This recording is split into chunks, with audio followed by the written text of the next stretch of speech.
Sitri Bali, kami mengucapkan selamat datang di ibadah online Sitri Church Bali. Kami sangat senang bisa bertemu secara online dengan Anda pada hari ini. Ibadah kita pada minggu ini saudara, kita lakukan secara YouTube. Kami berharap semuanya, Bapak dan Ibu dan saudara semuanya sangat semangat untuk beribadah bersama kami Sitri Church Bali.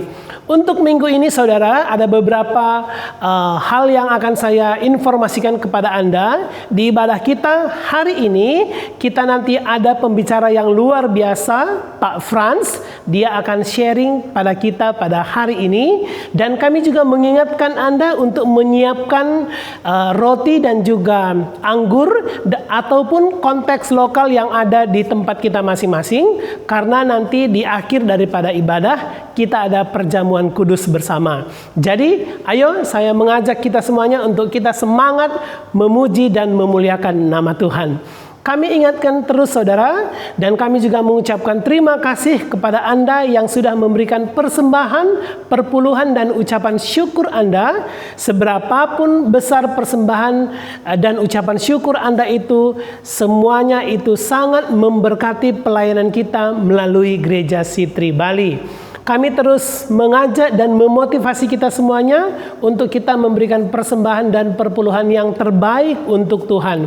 Bisa Anda transfer ke rekening BNI tertera di bawah ini, ataupun dengan lebih mudah lagi, lebih modern, Anda bisa scan barcode link aja, OVO, GoPay, Dana, dan juga beberapa platform pembayaran online lainnya. Seberapapun itu saudara, sangat memberkati pelayan kita dan membangun kerajaan Tuhan melalui Gereja Sitri Church Bali. Kami juga mengundang Anda untuk hadir dalam ibadah doa malam bersama setiap hari Selasa jam 8 malam melalui link Zoom. Nanti link Zoom-nya akan kami bagikan di sosial media Sitri Church Bali. Dan kami juga mengajak Anda anak-anak muda yang berjiwa muda, ayo hadir dan nikmati ibadah persekutuan yang luar biasa Unlimited Youth setiap hari Jumat jam 7.30 malam melalui Zoom. Link Zoom-nya lihat di sosial media Sitri Church Bali.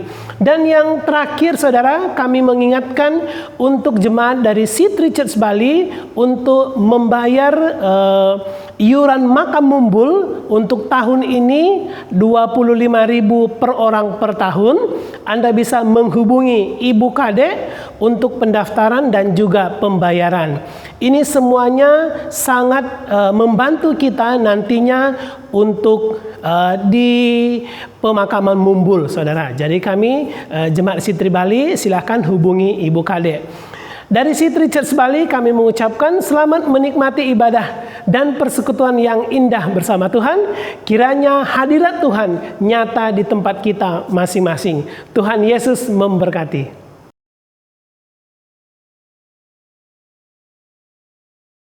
Hello church, are you ready to praise Jesus? Mari puji Tuhan kita bersorak. Come on, bagus.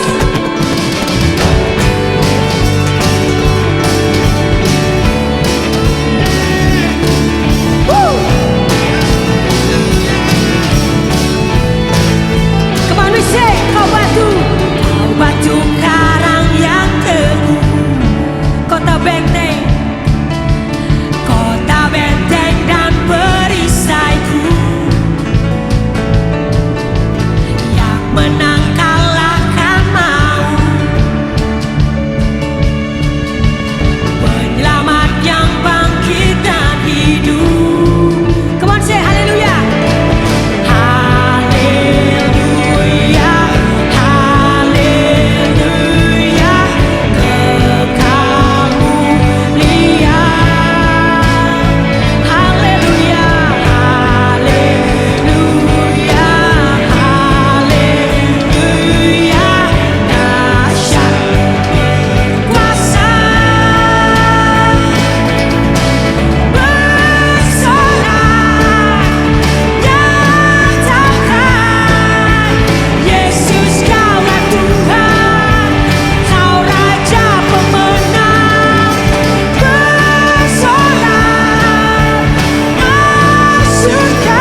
Come on, church, let's worship.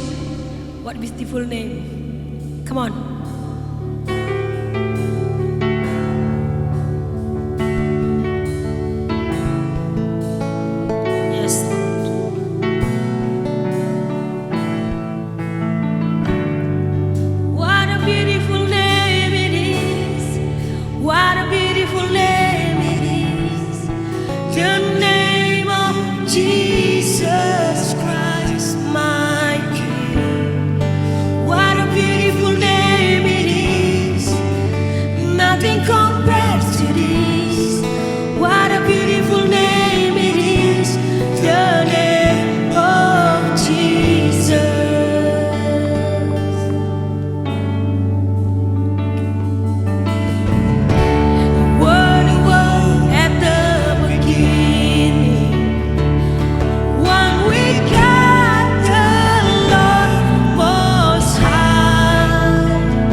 Oh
Shalom, saudara-saudara yang dikasihi dalam Tuhan Yesus Kristus. Damai sejahtera Tuhan beserta dengan kita semua pada hari ini. Kita akan berbagi firman Tuhan. Sebelumnya mari kita berdoa. Bapa di surga, kami datang kepada Engkau. Roh Kudus, kami percaya Engkau ada di sini. Dimanapun kami berada, Engkau juga berada. Berbicaralah kepada kami ya Bapa. Biarlah apa yang menjadi isi hatimu itu yang hamba sampaikan. Menjadi berkat dan kekuatan. Menjadi teguran bagi kami. Hanya dalam nama Tuhan Yesus hamba berdoa. Amin. Saudara, pagi hari ini saya akan berbagi firman Tuhan yang akan berbicara mengenai bertobat seperti seorang anak kecil.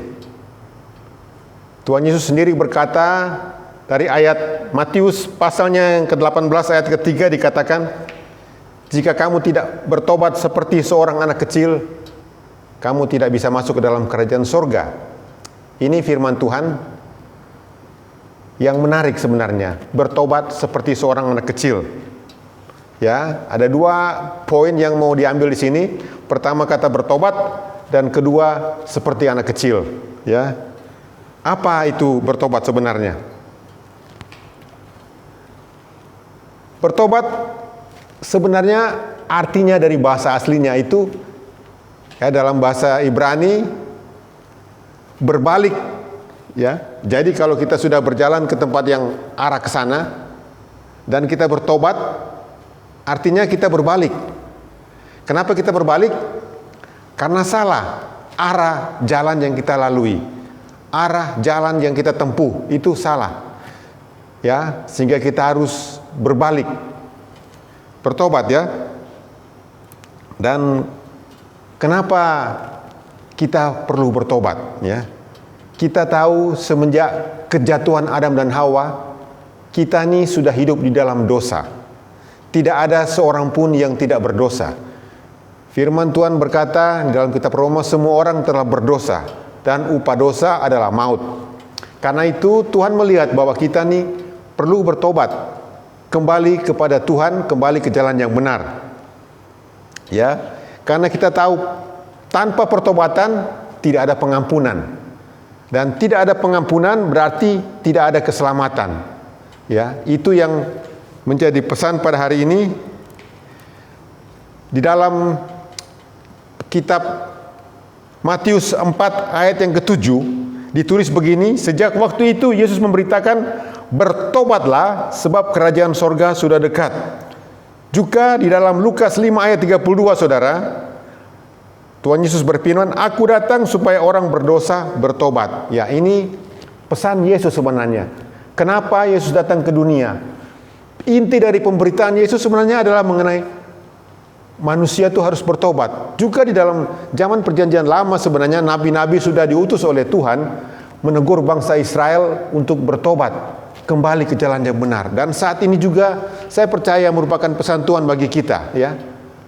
Kita harus bertobat dan kembali ke jalan yang benar. Mengapa kita perlu bertobat? Saudara, ketika saudara dibaptis, sebelumnya saudara mungkin sudah dilayani. Sebelumnya mungkin saudara sudah dilayani dan itu dilayani dengan pertobatan. Tetapi saya mau katakan pertobatan itu bukan sekali untuk selamanya. Pertobatan itu sebenarnya adalah satu garis panjang, bukan titik. Jadi begitu kita nyatakan bertobat, itu perjalanannya panjang. Karena ada banyak segi, banyak sisi dalam kehidupan kita yang lama. Sebelum kita bertobat, gaya hidup kita yang lama yang tidak berkenan di hadapan Tuhan, ya. Ada begitu banyak cara-cara hidup kita yang lama, yang kita sebut cara hidup orang-orang dunia. Itu kita harus berbalik kepada cara hidup surgawi. Ya, kita perlu bertobat. Saya umpamakan begini, dan ini satu pelajaran yang Tuhan berikan kepada saya minggu lalu sebenarnya. Ketika saya sedang mempersiapkan untuk khotbah ini, Tuhan kasih pelajaran sama saya.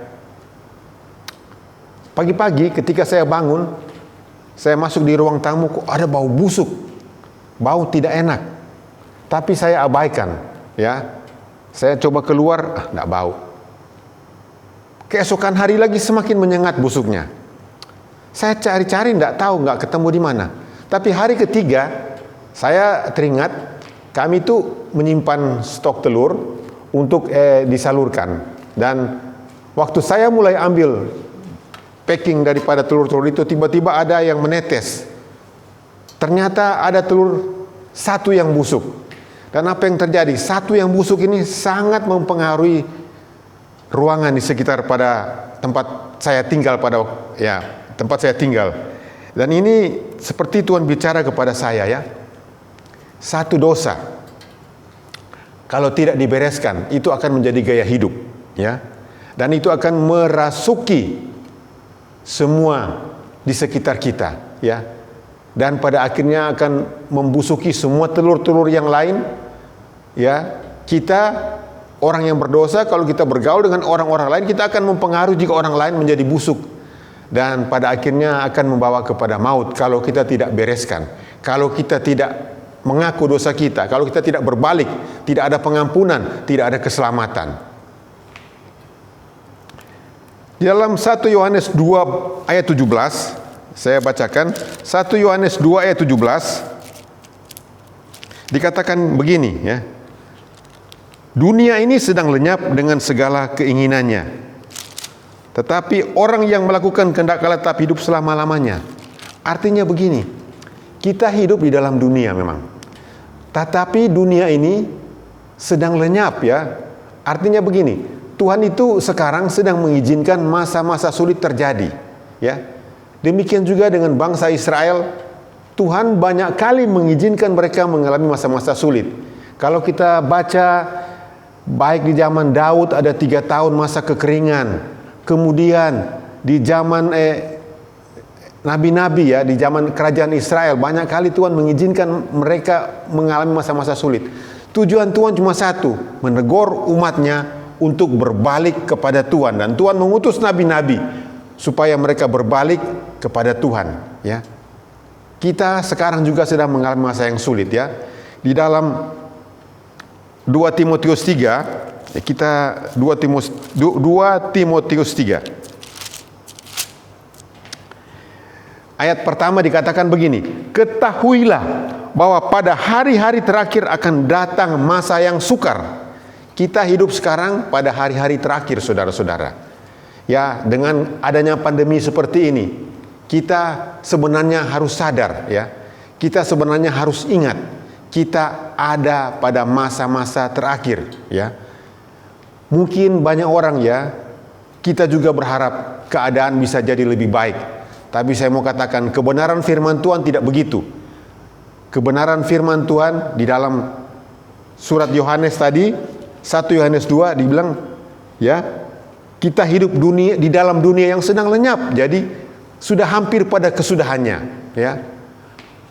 Oleh sebab itu, marilah, ya, saya mendorong saudara-saudara, saya menantang saudara-saudara, kita kembali, ya, merefleksikan kehidupan kita. Kita kembali bertanya kepada Tuhan, Tuhan, apakah ada perkara-perkara dalam hidup kita yang perlu dibereskan? Apakah ada perkara-perkara dalam hidup kita di mana kita perlu bertobat? Kembali saya katakan, bertobat itu adalah gaya hidup, bukan sekali dan untuk selamanya, ya. Tidak. Dan Tuhan kasih satu clue bagi kita. Kalau kita bertobat menjadi seperti seorang anak kecil. Karena apa? Kalau seorang anak kecil itu, ya, salah satu ciri anak kecil itu dia belum tahu banyak, dan anak kecil itu tidak sok tahu, saudara. Saudara pernah nggak bertemu dengan anak-anak kecil yang sok tahu? Ya, ya, kalau mungkin pernah ketemu, paling sangat menjengkelkan dengan anak kecil yang masih kecil sudah sok tahu, ya. Tetapi pada umumnya anak-anak kecil itu sekali diberitahu, mereka itu akan dengar, ya. Mereka mungkin melakukan kesalahan, ya. Kalau kita tegur mereka, kita nasihatin mereka, kita terangkan dengan benar kenapa mereka begini, kenapa mereka harus begitu, mereka akan ingat, mereka akan pegang, ya. Saya ambil contoh dalam keluarga saya, ini perkara kecil yang saya ajarkan sama anak-anak saya, ya. Dari kecil, anak-anak saya sudah saya latih tidak boleh membuang sampah sembarangan, ya. Dan mereka sudah dilatih untuk hal itu. Jadi kalau mereka makan kue atau apa, mereka plastiknya itu mereka akan cari tempat sampah, ya. Kalaupun tidak ada, saya bilang untuk sementara taruh di kantong dulu. Jangan biarkan sampah itu berserakan di mana-mana. Dan dari kecil mereka sudah dilatih untuk hal itu, sampai mereka besar mereka akan perlakukan hal itu. Itu artinya bertobat seperti seorang anak kecil. Ya, meskipun pada akhirnya satu ketika dengan anak saya yang paling tua itu saya mendapatkan sesuatu hal yang cukup menggelikan bagi saya, karena dia memang tidak pernah buang sampah sembarangan. Dan saya ingat tahun 2012 dia tamat SMA, dia harus datang ke Bali dari Manado, dan waktu dia berangkat, ya, setelah dia pergi kami beres-bereskan kamarnya karena dia ada kamar sendiri. Itu bersih kelihatannya, tapi waktu kami angkat kasurnya, waduh, di bawah kasur segala macam plastik-plastik, beng-beng, kue-kue yang lain, plastik-plastiknya itu ternyata dia tidak buang sembarangan, tapi dia simpan di bawah tempat tidurnya, di bawah kasur. Dan ini kami tarik pelajaran, ya. Tetapi paling tidak satu prinsip dia sudah pakai, dia tidak akan lempar sampah sembarangan, dia simpan di satu tempat, ya, sehingga gampang untuk mengumpulkan kembali, ya. Itu artinya bertobat seperti seorang anak kecil, dan dia akan pakai terus, dia akan pegang nasihat itu untuk tidak melakukan kesalahan, ya, sampai masa besar. Dia dijadikan gaya hidupnya untuk hidup dengan bersih, tidak membuang sampah sembarangan. Kenapa? Kalau orang besar, orang yang sudah dewasa, yang sudah bertumbuh dengan kebiasaan-kebiasaan yang jelek sejak dari kecilnya, ya, begitu dia besar, begitu dia dewasa, kalau kita tegur akan sulit, bahkan akan timbul keegoannya, ya. Kita mungkin melihat banyak kali kasus di luar sana, ya. Saya berapa kali nonton YouTube dan lihat orang yang buang sampah sembarangan, terus ada relawan yang ambil sampah itu dikembalikan ke dalam mobilnya di lampu merah, akhirnya orang itu turun dan berantem berkelahi, ya. Nah, tetapi Alkitab juga mencatat seperti itu, ya. Kita baca di dalam kitab 2 Tawarik pasal 26, ya. Kalau saudara punya Alkitab di rumah, itu kisah mengenai Raja Uzia. Siapakah Raja Uzia ini? Raja Uzia ini adalah raja di orang Yehuda, ya, raja di tanah Israel, bangsa Yehuda, dan dia masih muda sekali. Dia dinobatkan, dia diurapi menjadi raja, ya. Dan Alkitab mencatat begini: segenap bangsa Yehuda mengambil Uzia yang masih berumur 16 tahun dan menobatkan dia menjadi raja menggantikan ayahnya Amasya. Ya. Ayat 3, Uzia berumur 16 tahun pada waktu ia menjadi raja, dan 50 tahun lamanya ia memerintah di Yerusalem. Ia melakukan apa yang benar di mata Tuhan, tepat seperti yang dilakukan Amasya Allahnya. Ia mencari Allah selama hidup Sakaria. Ia mengajarnya supaya takut akan Allah, dan ini yang menarik, selama ia mencari Tuhan, Allah membuat segala usahanya berhasil. Jadi Amasya ini sejak muda dia sudah, ya, diangkat jadi raja 16 tahun, dan selama hidupnya, selama dia mencari Tuhan, maka Tuhan membuat dia berhasil. Dan di dalam ayat-ayat selanjutnya kita membaca bagaimana Uzia itu membuat bangsa Israel menjadi bangsa yang modern pada waktu itu, dengan persenjataan yang modern pada zaman itu, dengan pertanian yang modern pada zaman itu, ya. Tetapi satu perkara lagi saya mau katakan, meskipun, ya, dia mencari Tuhan, tetapi ada satu perkara di mana dia perlu belajar untuk hidup di dalam pertobatan, ya. Sama seperti kita, meskipun kita sudah mengenal Tuhan, sudah berjalan dalam kehendak Tuhan, tetapi kita harus hari demi hari berjalan di dalam pertobatan. Ya, seperti anak kecil yang sudah dididik dari kecil, dilatih hidup dalam pertobatan, demikian juga kita besar harus berjalan dalam pertobatan. Ada satu perkara di mana pada akhirnya Raja Uzia itu gagal, ya. Dia mencapai titik dalam pertobatan, kita baca di dalam ayat 16. Itu ditulis seperti ini. Setelah ia menjadi kuat, yaitu Raja Usia, ia menjadi tinggi hati sehingga melakukan hal yang merusak. Ia berubah setia kepada Tuhan Allahnya, dan apa yang dibuatnya? Memasuki bait Allah, bait Tuhan dengan membakar ukupan dan mesbah ukupan. Saudara, di dalam Alkitab ya, paling tidak ada 2 urapan yang kita baca, terutama dalam Perjanjian Lama. Pertama, urapan seorang imam atau nabi, hamba Tuhan yang melayani umat Israel pada waktu itu. Dan urapan yang kedua adalah urapan raja. Ya, itu dimulai pada waktu zaman Samuel.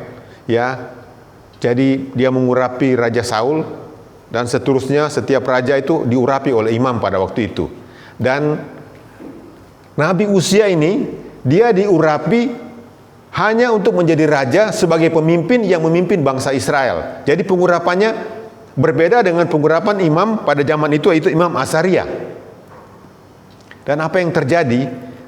Karena dia berubah setia, dia menjadi, begitu dia merasa kuat, dia merasa berhasil, dia tidak puas dengan pengurapan seorang raja, ya. Sehingga apa yang dia berpikir? Dia memasuki bait Tuhan dan membakar ukupan di atas mezbah pembakaran ukupan. Ini pengurapan yang tidak diberikan kepada dia. Dalam keadaan keberhasilannya, merasa kuat, merasa sombong, dia mau mengambil pengurapan yang tidak diberikan kepada dia. Saudara, hati-hati dengan pengurapan kita. Ya, semua kita yang dipanggil melayani Tuhan, pasti Tuhan memberikan kepada kita urapan yang berbeda-beda, ya. Setiap orang diberi urapan yang berbeda. Ada orang yang diberi urapan untuk kerja di kantor dalam bidang pemerintahan, ada orang yang diurapi Tuhan untuk bekerja dalam pelayanan, tetapi di dalam pelayanan pun ada begitu banyak pengurapan, ya.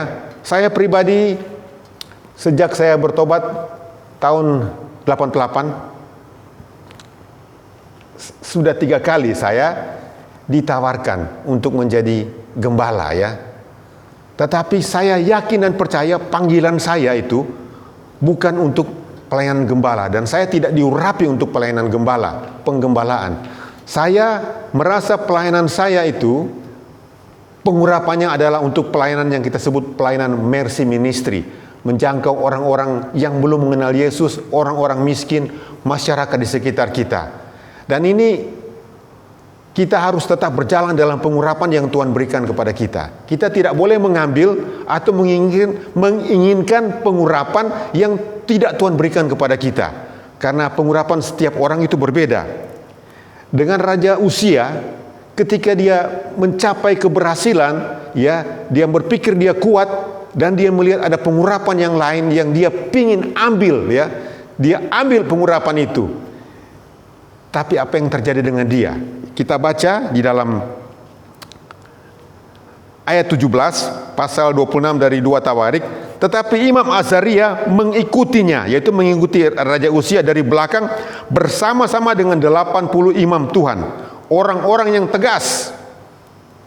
Mereka berdiri di depan Raja Usia dan berkata kepadanya, "Hai Usia, engkau tidak berhak membakar ukupan kepada Tuhan. Hanyalah imam-imam keturunan Harun yang telah dikuduskan yang berhak membakar ukupan. Keluarlah dari tempat kudus itu, karena engkau telah berubah setia. Engkau tidak akan memperoleh kehormatan dari Tuhan Allah karena hal ini." Tetapi ini, lihat respon Usia ketika ditegur supaya dia bertobat. Apa respon Usia? Usia dengan bokor ukupan di tangannya untuk dibakar menjadi marah. Dan sementara amarahnya meluap terhadap para imam, timbullah penyakit kusta di dahinya di hadapan para imam di rumah Tuhan dekat mezbah pembakaran itu. Saudara, penyakit kusta itu adalah penyakit pandemi pada zaman itu yang sangat-sangat menakutkan, ya. Itulah sebabnya saya berkata kita tetap harus berjalan di dalam pertobatan seperti seorang anak kecil. Seandainya Raja Usia ditegur tidak boleh melakukan pembakaran ukupan, dia menerima seperti seorang anak kecil, ya. Dia tidak menjadi marah, mungkin dia tidak terkena kutukan Tuhan dengan penyakit kusta itu. Itu sebabnya saya mau dorong kita semua saudara, ya, ada banyak pintu-pintu di dalam kehidupan kita ini, ya, di mana setan itu bisa masuk dan membuat kita jadi berdosa. Ada banyak pintu dalam kehidupan kita ini di mana setan itu bisa masuk. Kita bisa jatuh dalam dosa. Kita mungkin sudah berhasil dalam satu hal, ya, tetapi tiba-tiba kita menginginkan pelayanan yang lain, ya. Dan itu bukan pengurapan yang Tuhan berikan bagi kita. Kita harus hati-hati. Kita mungkin Tuhan sudah taruhkan kita untuk bekerja sebagai pegawai negeri, ya. Tiba-tiba kita ingin jadi gembala. Kita harus hati-hati. Apakah pengurapan itu menjadi bagian kita? Kita, ya, di dalam hal ini, bahkan dalam pelayanan pun ada banyak sekali pelayanan, ya. Ada pelayanan nubuatan, ada pelayanan mercy ministry, ada pelayanan yang lain. Kita harus tahu di mana posisi kita. Kita harus yakin di mana Tuhan mengurapi kita untuk melakukan pelayanan itu, ya. Itu artinya kita berjalan dalam pertobatan, karena iblis itu selalu mencari celah di mana dia bisa masuk. Firman Tuhan berkata, iblis berjalan berkeliling, mengaum-ngaum mencari kesempatan, ya, untuk bisa masuk dalam kehidupan setiap orang-orang percaya, ya. Dan ketika kita menutup pintu yang satu, maka dia akan mencari pintu yang lain yang terbuka, ya. Kita mungkin bagian terakhir dari firman Tuhan ini, dari penyampaian ini, saya sampaikan di dalam kitab 2 Timotius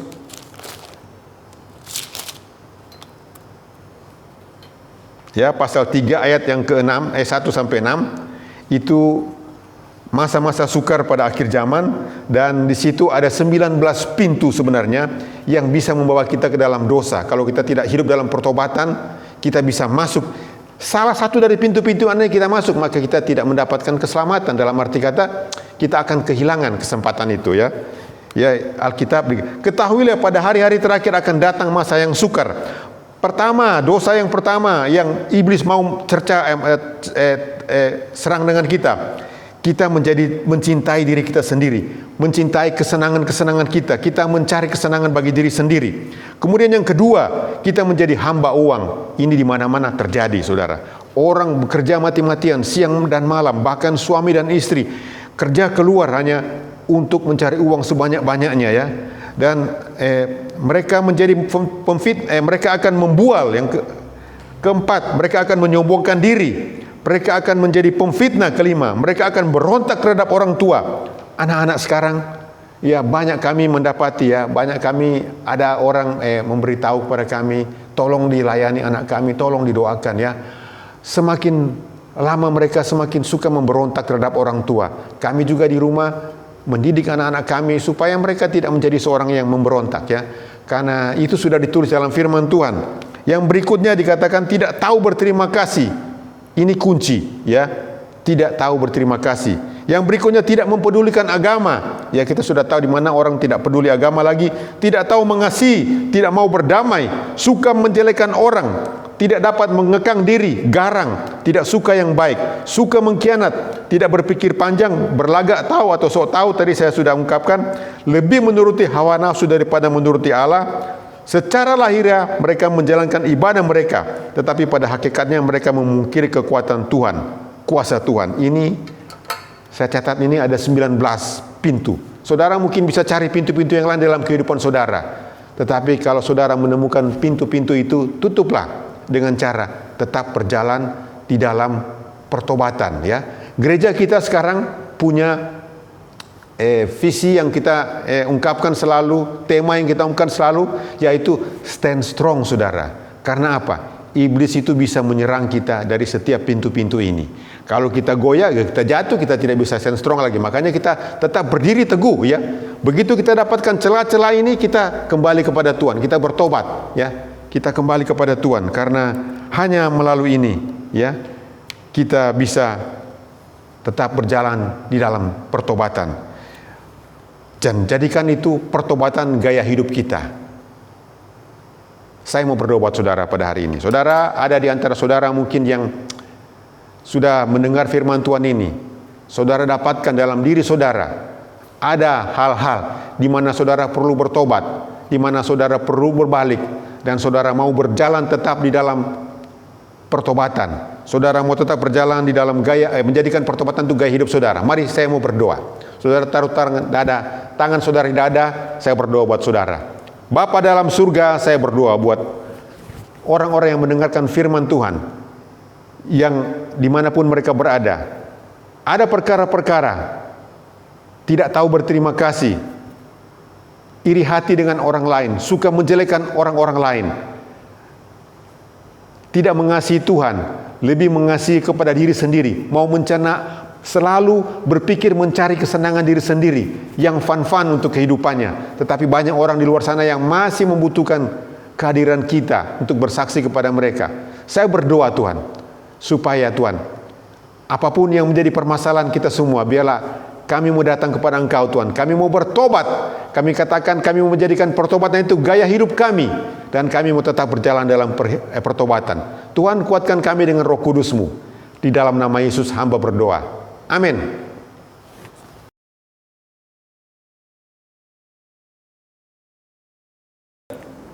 Kita akan masuk dalam perjamuan yang kudus. Mari kita siapkan hati kita dan siapkan anggur dan roti yang saudara-saudara siapkan di rumah. Sebelumnya mari kita satu di dalam doa. Bapa di surga, kami mengucap syukur untuk siang hari ini, untuk apa yang Kau sudah kerjakan dalam kehidupan kami sepanjang minggu yang telah berlalu. Tuhan Yesus, terima kasih untuk siang hari ini. Urapi kami semua, baik kami yang ada di sini Tuhan, dan saudara-saudara, bahkan teman-teman yang ada di rumah Tuhan. Siapkan hati mereka, sehingga kami melakukan ini bukan sebagai tradisi, tetapi sebagai tanda iman kami kepadamu Tuhan Yesus. Terima kasih Tuhan, kami mau melakukannya dengan sukacita yang daripada surga. Di dalam nama Yesus kami berdoa. Amin. Saya percaya saudara-saudara dan kita semua yang ada di sini betul-betul sudah siap untuk memasuki perjamuan yang kudus ini. Dan biarlah perjamuan ini bukan sebagai tradisi kita, tetapi sebagai tindakan iman kita, percaya bahwa pengorbanan Tuhan Yesus di kayu salib sungguh luar biasa dalam kehidupan kita secara pribadi. Mari kita siapkan, mari kita ambil roti sebagai tanda, sebagai simbol dari tubuh Kristus. Ketika kita memegang roti ini, biarlah kita punya iman yang sungguh-sungguh kepada Tuhan, bahwa ini kita pertanda bahwa tubuh Kristus sudah mati, sudah dipecah-pecahkan oleh karena dosa saya dan dosa saudara. Itu sebabnya mari kita angkat roti ini di dalam 1 Korintus 10 ayat 16 bunyinya demikian. Bukankah roti yang kita pecah-pecahkan adalah persekutuan dengan tubuh Kristus? Mari kita pecahkan dan kita makan dengan ucapan syukur di dalam nama Tuhan Yesus.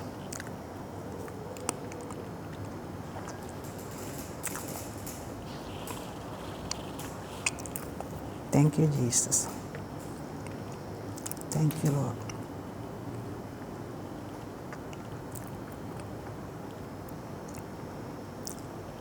Mari kita angkat anggur kita masing-masing dan kita yakini bahwa ini darah Kristus yang kita peringati. Dan mari kita terima dengan segala ucapan syukur. Dalam 1 Korintus 10 ayat 16 berkata demikian. Bukankah cawan pengucapan syukur yang atasnya kita ucapkan syukur adalah persekutuan dengan darah Kristus? Mari kita bersekutu dengan darah Kristus di dalam nama Tuhan Yesus.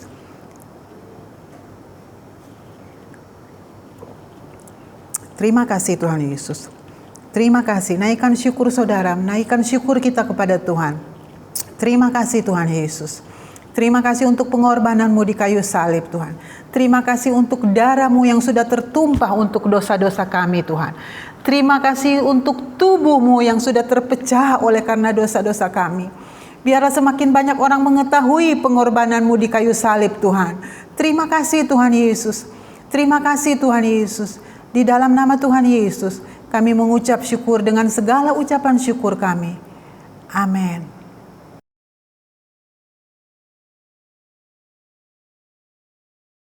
Baik saudara, kita masuk dalam sesi doa syafaat. Mari kita dukung dalam doa dari rumah kita masing-masing. Saya akan memimpin doa syafaat pada hari ini. Mari kita berdoa.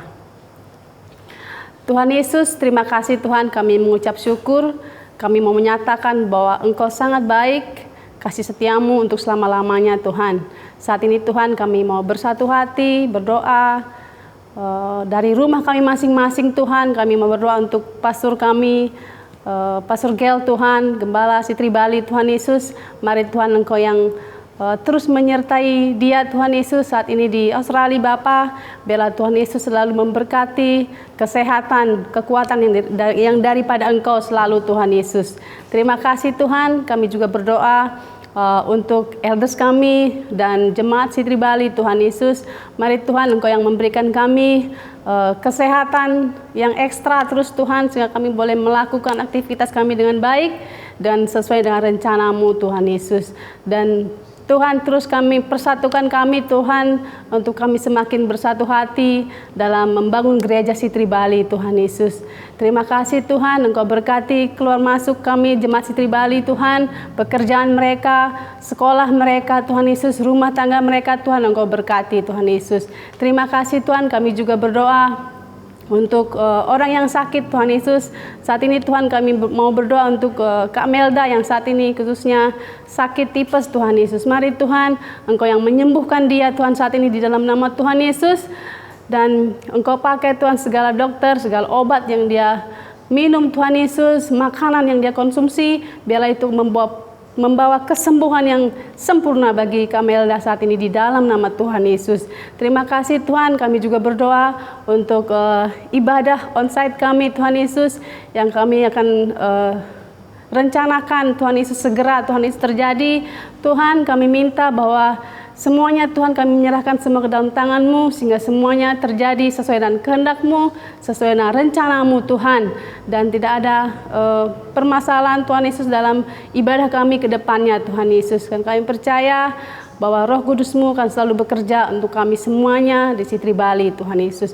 Terima kasih Tuhan, kami juga berdoa untuk gedung Sitri Bali Tuhan Yesus yang tahun depan akan perpanjang kontrak Tuhan Yesus.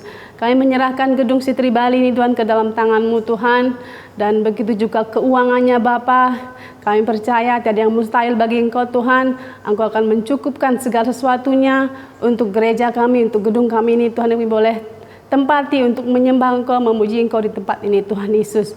Kami percaya Tuhan Engkau akan mencukupkan keuangan kami di gereja Sitri Bali untuk perpanjang kontrak gedung ini Tuhan. Di dalam nama Tuhan Yesus kami percaya di dalam Engkau Tuhan ada kuasa Tuhan Yesus, dan apapun yang kami doakan saat ini Tuhan, kami mau mengimani itu semuanya bahwa itu akan terjadi saat ini di dalam nama Tuhan Yesus.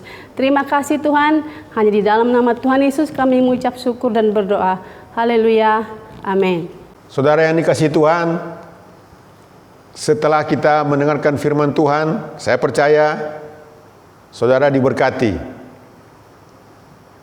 Kita akan mengakhiri ibadah kita. Marilah saya berdoa. Marilah kita berdoa. Bapa dalam surga, kami sudah mendengarkan firman-Mu. Terima kasih Bapa, Engkau sudah berbicara kepada kami.